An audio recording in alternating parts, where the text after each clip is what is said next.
V baročni dvorani Radovljiške graščine bo poseben dogodek predstavitev knjige Živeti skupaj s čebelami in s človekom. To je nadaljevanje razstave Čebelarskega muzeja, ki je bila prenovljena v mesecu maju v lanskem letu. Avtorica knjige pa je direktorica Radovljiških muzejev, doktorica Petra Bole. Najprej seveda iskrene čestitke za ta pogum. Ja, najlepša hvala. Res je, tako je, kot ste povedali. Knjiga je v bistvu nadaljevanje nove stalne razstave, ki smo jo odprli lansko leto ob Svetovnem dnevu čebel. In v bistvu na nek način z razširjenimi vsebinami govori o tem, kar v bistvu predstavljamo na razstavi. Govori o različnih razmerih, to se pravi o sobivanju čebele s človekom in tudi o sobivanju čebele s človekom, umetnostjo, naravo in pa seveda dediščino. In seveda Čebelarski muzej ima kar dolgoletno tradicijo in tudi same čebele v sami Radovljici. Res je, Čebelarski muzej v Radovljiški graščini domuje tukaj že od leta 1959. Ponosni smo, da ohranjamo res edinstveno dediščino, ki je v svetu težko najdemo neko primerjavo, prav zaradi tega, ker je tako bogata, tako edinstvena. In v bistvu nekako smo ponosni na to, da ohranjamo tako, rekla, največjo zbirko poslikanih panjskih končnic v Sloveniji, ki ima že nekje 900 primerkov.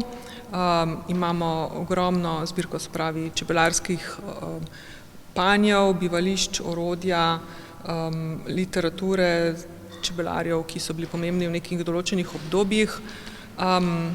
Skratka, ja, ponosni smo na to, kar ohranjamo v Čebelarskem muzeju. Poteka pa tudi pogovor o sami kranjski čebeli, ki je pri nas najbolj poznana. Res je. Čebelarski muzej predstavlja kranjsko čebelo, Apis mellifera carnica, ki je v bistvu druga najbolj razširjena rasa medonosne čebele na svetu. In značilnost oziroma posebnost naše države je tudi v tem, da v bistvu je v Sloveniji dovoljeno čebelarjenje le z kranjsko čebelo. Skratka, ko pride do mešanice recimo z italijansko čebelo, seveda to ni dovoljeno.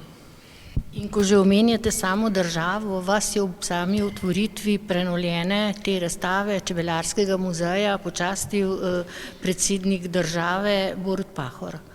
Res je. Lansko leto smo dan po Svetovnem dnevu čebel odprli novo stalno razstavo.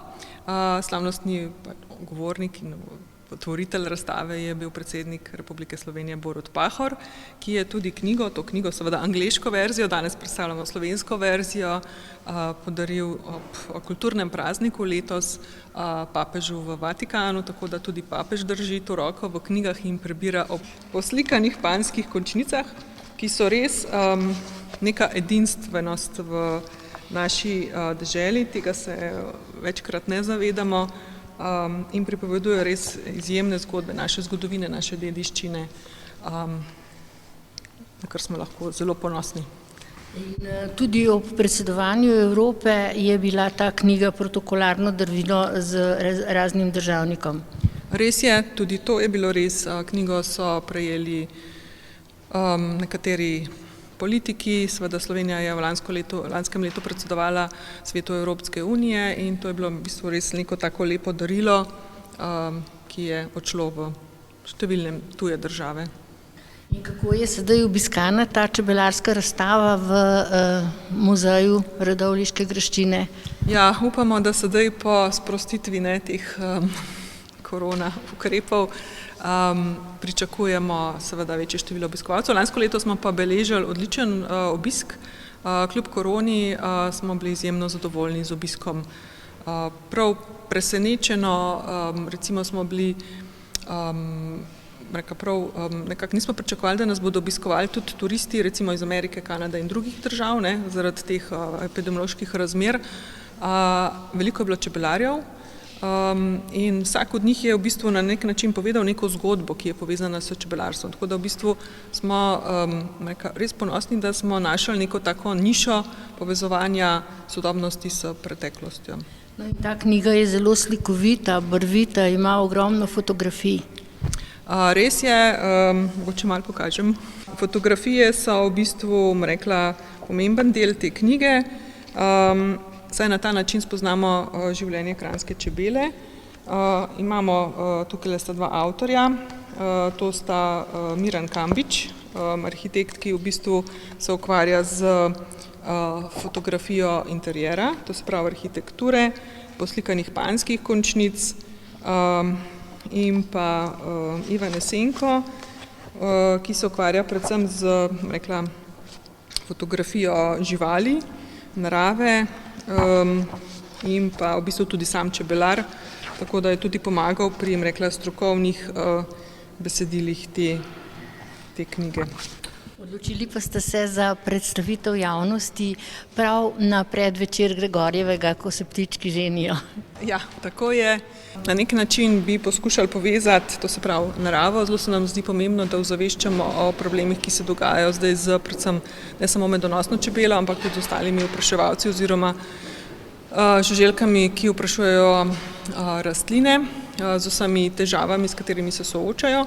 In naš gost Ivan Jesenko, fotograf, je tudi odličen poznavalec ptic, tako da smo danes pogovarjali o tem, kaj pomeni to, ko se ptički ženijo. Ali že razmišljate, kaj bo v naslednjem mesecu na muzejskem večeru? Ja, v bistvu smo veseli, da smo pridobili tudi novega sponzorja, to je banka SID banka. In v bistvu bomo predstavili v mesecu aprilu, to se pravi za dan zemlje, 22. aprila, prav poseben projekt. Govorili bomo o pomenu opraševalcev, to se pravi ne samo medonosne čebele, ampak tudi čmrlov, metuljev, čebel samotark in drugih opraševalcev. Predvsem povezavi s tem, kakšna je naša prihodnost, kaj nas čaka zaradi seveda vseh teh podnebnih sprememb, agresivnega kmetijstva, pesticidov, ki v bistvu ogrožajo predvsem čebelo in pa tudi ostale opraševalce.